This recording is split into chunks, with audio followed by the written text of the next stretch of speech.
શિરોયા માટે.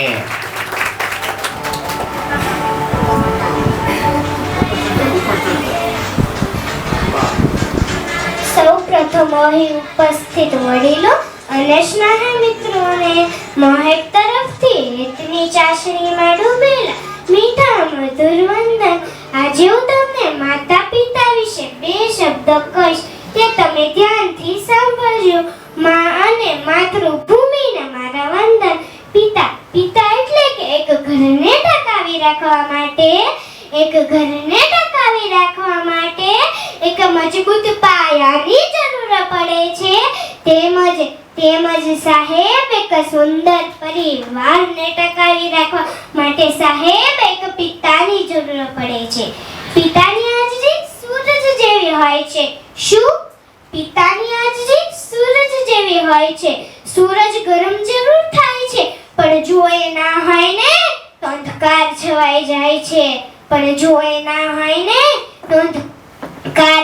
જાય છે. નાના હતા પાપા પગલી કરતા હતા ત્યારે પડી જતા.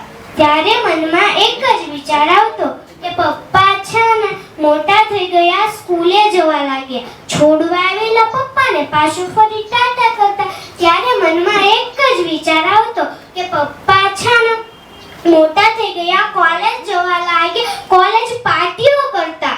ક્યારે કોઈ મૂંઝવણ આવતી તો મનમાં એક જ વિચાર આવતો કે પપ્પા છે ને મોટા થઈ ગયા, લગ્ન બાદ પત્નીના કીધે પિતાને વૃદ્ધાશ્રમમાં મૂકતા પહેલા તને એ વિચાર કેમ ના આવ્યો કે પપ્પા છે ને આપ સૌને મને એક જ વિનંતી છે, ક્યારે તમારા માતા કે પિતાને વૃદ્ધાશ્રમમાં ના મૂકતા. તે છે ને ત્યારે જ તમે છો, તેના વગર તમારું કોઈ અસ્તિત્વ જ નથી. મને મારા પપ્પા કરતા આ સાંજ વધારે ગમે છે. શું? મને મારા પપ્પા કરતા આ સાંજ વધારે ગમે છે, કારણ કે પપ્પા તો ફક્ત મારા માટે રમકડા જ લાવે છે. શું? પપ્પા તો ફક્ત મારા માટે રમકડા જ લાવે છે, અને આ સાંજ તો મારા પપ્પાને લઈને આવે છે.